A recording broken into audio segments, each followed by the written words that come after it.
ஒரு காலகட்டத்தில் முதலாக என்னை முதலமைச்சராக தேர்ந்தெடுத்தீங்க.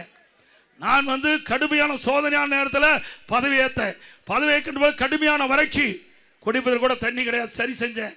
பிறகு பெரிய வெள்ளம், புயல், டெல்டா மாவட்டம் சரி செஞ்சோம். பிறகு கொரோனா, ஒரு சோதனையான நேரமாக இருக்கிறதுனால மக்களை பாதுகாக்க வேண்டிய பணியை நான் ஈடுபட்டேன். அதை இலக்காரமாக வச்சுக்கிட்டு நீங்கள் ஏதேதோ தவறு செய்கிறீங்க. இந்த அரசாங்கத்தில் அதிகாரிகள் செய்த அருள் கூர்ந்து சட்டத்தின் மீறி நீங்கள் நடக்க எடுக்க வேண்டும். நீங்கள் அரசாங்கத்துக்கு விசுவாசமாக இருக்குன்னு நினச்சிக்கிட்டு தவறான செயல் ஈடுபட்டால் உங்களை யாராலையும் காப்பாற்ற முடியாது. நிச்சயமா சொல்றேன், உறுதிபட சொல்றேன். இந்த தெற்கு சட்டமன்ற தொகுதியில் சொல்றேன், யாராலையும் காப்பாற்ற முடியாது. தவறு செய்தவர்கள் எவரால் விட்டு வைக்க மாட்டேன். எவ்வளவு பெரிய பதவி இருந்தாலும் விட்டு வைக்க மாட்டேன்.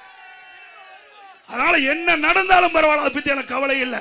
தவறு செய்யக்கூடாது. நியாயமான முறையில் நடங்கள், நடுநிலையோடு நடங்கள். மக்களுக்கு நீங்க பிரதிநிதியா இருக்க வேண்டும். மக்களுடைய வரிப்பணத்தில் நீங்க சம்பளம் வாங்குறீங்க. திமுக கட்சியிலிருந்து சம்பளம் வாங்கல.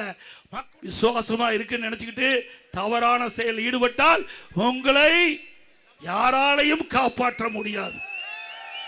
நிச்சயமா சொல்றேன், உறுதிபட சொல்றேன். இந்த தெற்கு சட்டமன்ற தொகுதியில் சொல்றேன், யாராலையும் காப்பாற்ற முடியாது.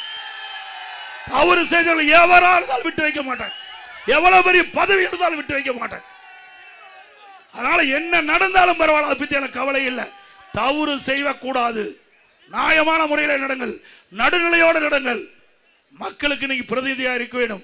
மக்களுடைய வரிப்பணத்தில் நீங்க சம்பளம் வாங்குறீங்க. திமுக கட்சியிலிருந்து சம்பளம் வாங்கல. மக்களுடைய பங்கு, மக்களுடைய வரிப்பணத்திலிருந்து சம்பளத்தை வாங்கி கொண்டிருக்கின்றீர்கள். அந்த சம்பளத்தை வாங்குகின்ற அதிகாரிகள் சரியான முறையில் மக்களுக்கு உதவி செய்ய வேண்டும், நடுநிலையோடு நடக்க வேண்டும். இது ஒரு இந்திய நாடு, மிகப்பெரிய ஜனநாயக நாடு. இந்த ஜனநாயக நாட்டில் ஜனநாயக முறைப்படி நடந்துக்குங்க. ஒரு கட்சிக்கு ஆதரவாக செயல்பட்டீங்களா உங்களுடைய எதிர்காலம் கேள்விக்குறியாகிவிடும். அதைத்தான் எச்சரிக்கையாக சொல்லிட்டு போறேன். இதுவரைக்கும் நான் எந்த இடத்துலையும் இப்படி பேசல. இந்த இடத்துல தான் நான் பேசியிருக்கிறேன்.